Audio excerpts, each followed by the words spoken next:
The way of what is to come. Isaiah said, "Who hath believed our report, and to whom is the arm of the Lord revealed? For he shall grow up before him as a tender plant, and as a root out of the dry ground. He hath no form, no comeliness, and when we shall see him, there is no beauty that we should desire him. He is despised and rejected of men, a man of sorrows and acquainted with grief. And we hid, as it were, our faces from him. He was despised, and we esteemed him not. Surely he hath borne our griefs and carried our sorrows. Yet we did esteem him stricken, smitten of God, and afflicted." Isaiah chapter 53, verses 1 through 4.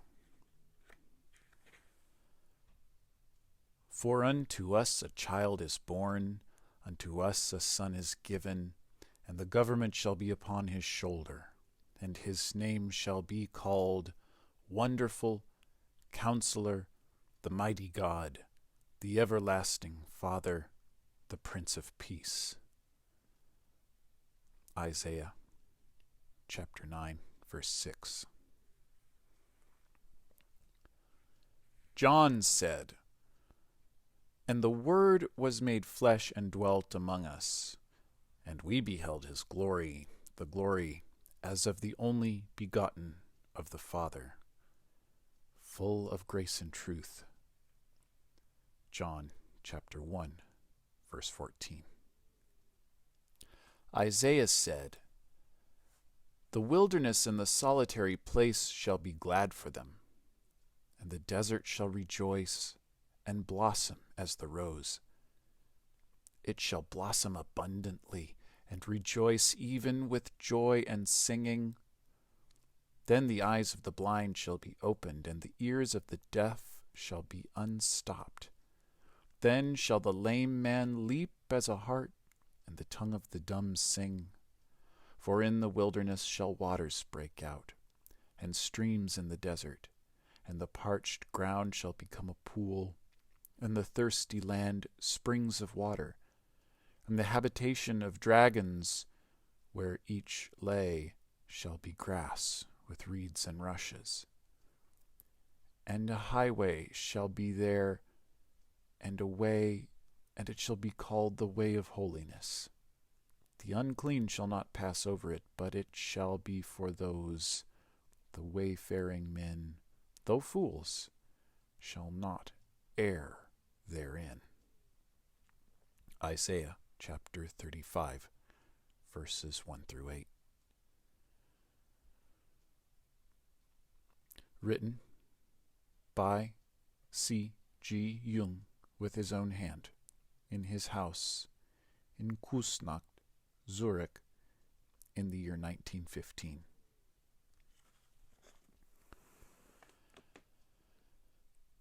If I speak in the spirit of this time, I must say no one and nothing can justify what I must proclaim to you.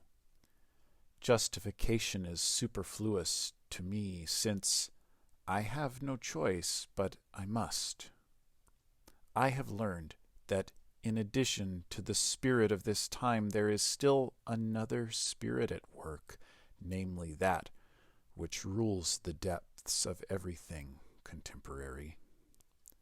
The spirit of this time would like to hear of use and value. I also thought this way, and my humanity still thinks this way, but that other spirit forces me nevertheless to speak, beyond justification, use, and meaning. Filled with human pride and blinded by presumptuous spirit of the times, I long sought to hold that other spirit away from me, but I did not consider that the spirit of the depths from time immemorial and for all the future possesses a greater power than the spirit of this time, who changes with the generations. The spirit of the depths has subjugated all pride and arrogance to the power of judgment. He took away my belief in science. He robbed me of the joy of explaining and ordering things, and he let devotion to the ideas of this time die out in me. He forced me down to the last and simplest things. The spirit of the depths took my understanding and all my knowledge and placed them at the service of the inexplicable and the paradoxical. He robbed me of the speech and writing for everything that was not in his service, namely, the melting together of sense and nonsense, which produces the supreme meaning. But the supreme meaning is the path, the way, and the bridge to what is to come. That is the God yet to come. It is not the coming God himself, but his image which appears in the supreme meaning. God is an image, and those who worship him must worship him in the image of the supreme meaning. The supreme meaning is not a meaning and not an absurdity. It is image and force in one, magnificence and force together. The supreme meaning is the beginning and the end. It is the bridge of going across and fulfillment. The other gods died of their temporality, yet the supreme meaning never dies. It turns into meaning and then into absurdity, and out of the fire and blood of their collision the supreme meaning rises up, rejuvenated anew. The image of God has a shadow. The supreme meaning is real and casts a shadow. For what can be actual and corporeal and have no shadow? The shadow is nonsense.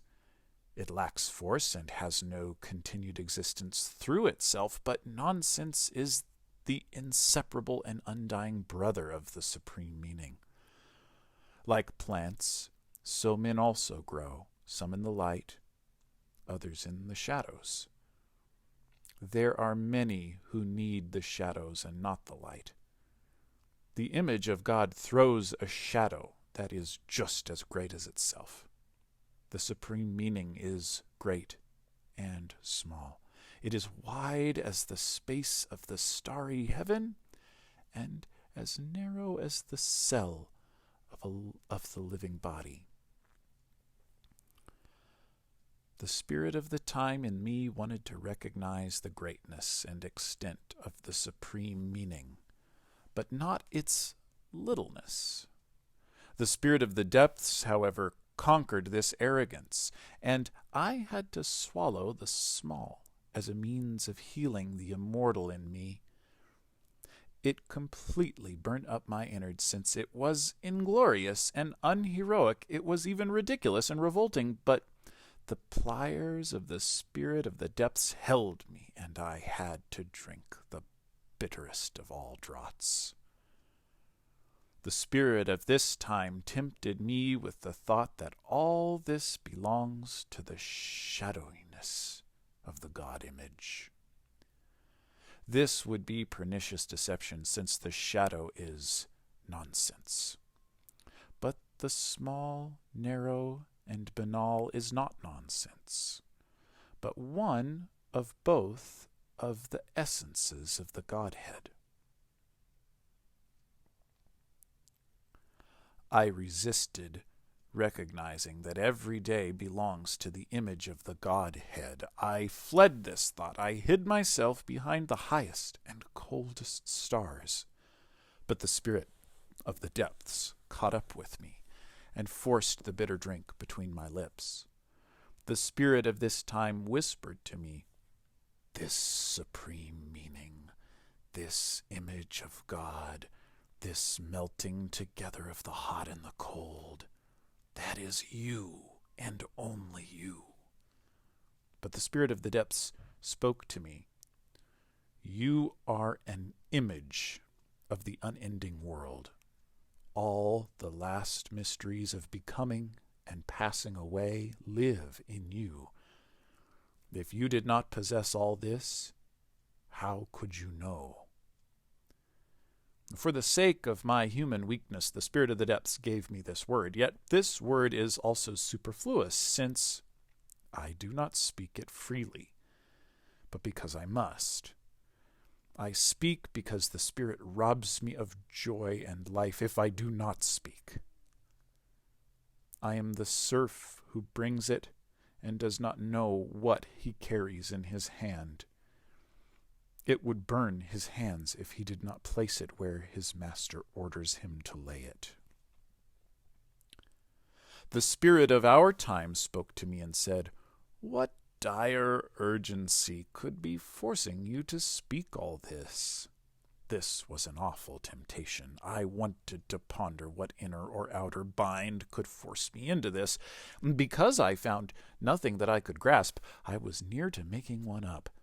But with this, the Spirit of our time had almost brought it about that instead of speaking, I was thinking again about reasons and explanations. But the Spirit of the Depths spoke to me and said, "To understand a thing is a bridge and possibility of returning to a path.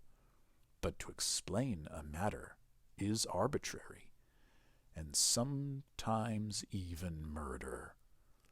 Have you counted the murderers among the scholars?" But the Spirit of this time stepped up to me and laid before me huge volumes which contained all my knowledge. Their pages were made of ore, and a steel stylus had engraved inexorable words in them, and he pointed to these inexorable words and spoke to me, and he said, "What you speak, that is madness." It is true. It is true what I speak is the greatness and intoxication and ugliness of madness. But the Spirit of the Depths stepped up to me and said, "What you speak is. The greatness is. The intoxication is. The undignified, sick, paltry dailiness is. It runs in all the streets, lives in all the houses, and rules the day of all humanity. Even the eternal stars are commonplace. It is the great mistress and one essence of God. One laughs about it, and laughter, too, is.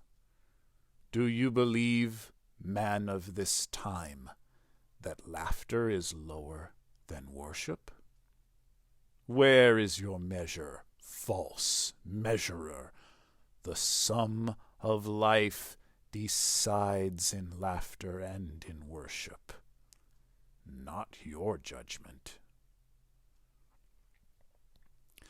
I must also speak the ridiculous. You, coming men, you will recognize the supreme meaning by the fact that he is laughter and worship, a bloody laughter and a bloody worship. A sacrificial blood binds the poles. Those who know this laugh and worship in the same breath. After this, however, my humanity approached me and said, "What solitude, what coldness of desolation you lay upon me when you speak such! Reflect on the destruction of being, and the streams of blood from the terrible sacrifice that the depths demand." But the Spirit of the Depths said, "No one can or should halt sacrifice. Sacrifice is not destruction. Sacrifice is the foundation stone of what is to come. Have you not had monasteries? Have not countless thousands gone into the desert? You should carry the monastery in yourself. The desert is within you.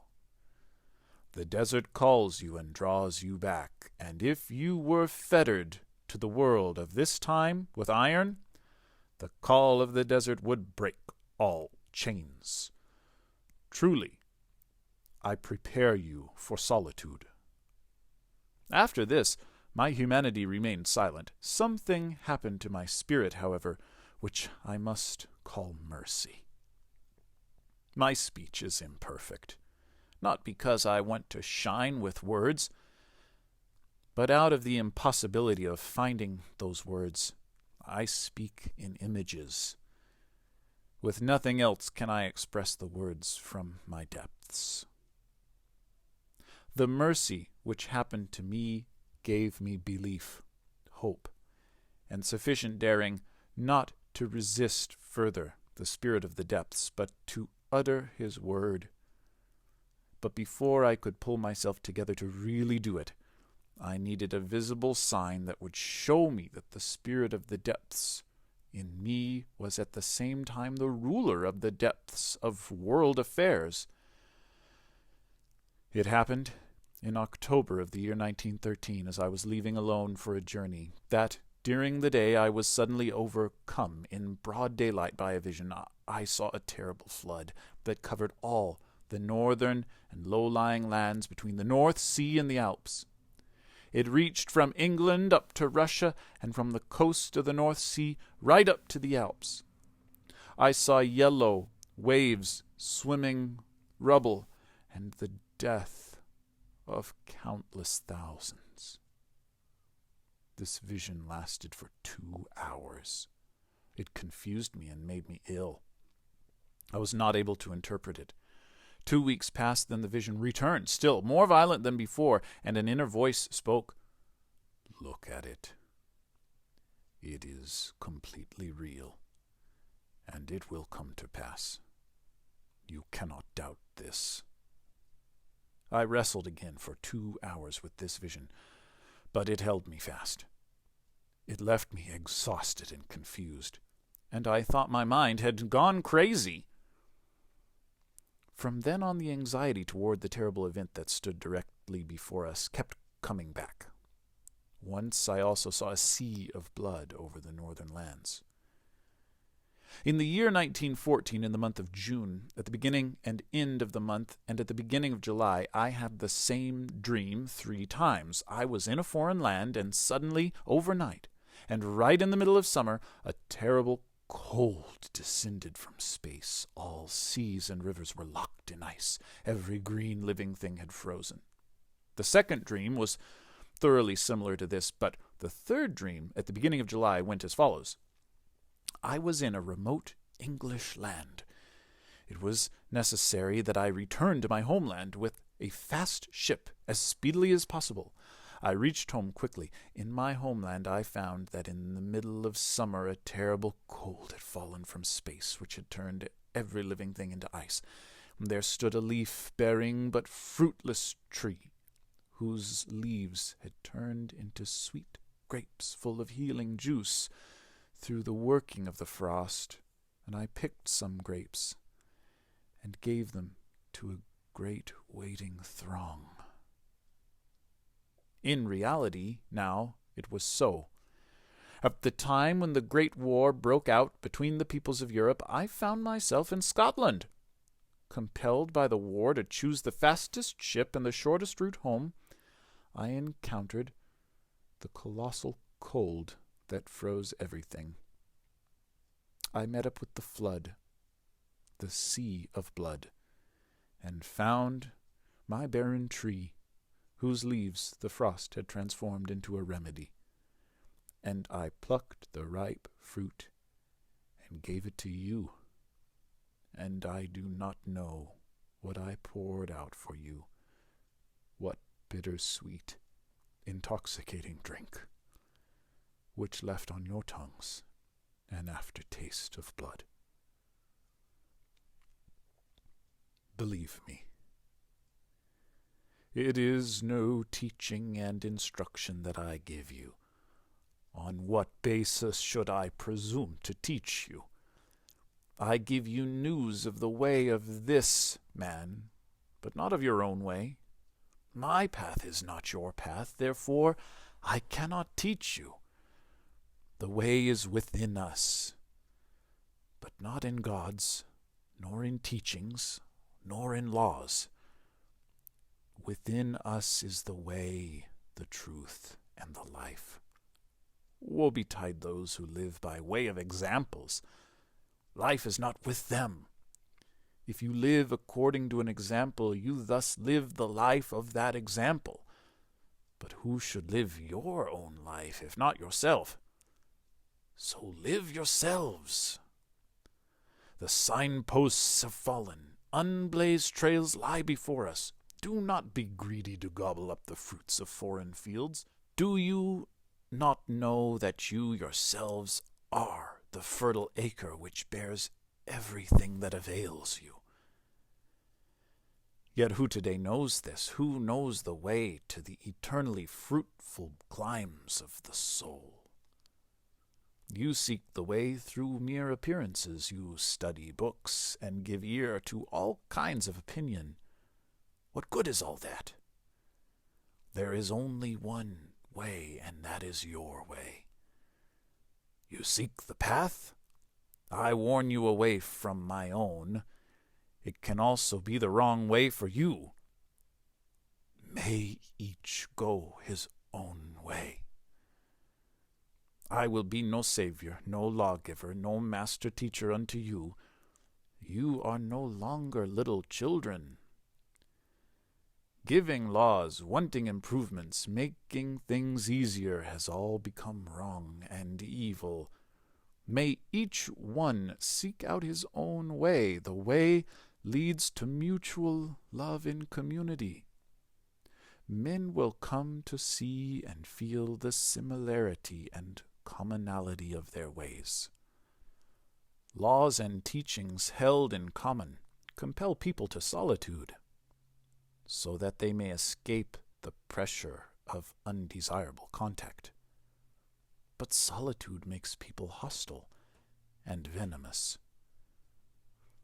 Therefore give people dignity, and let each of them stand apart, so that each may find his own fellowship and love it.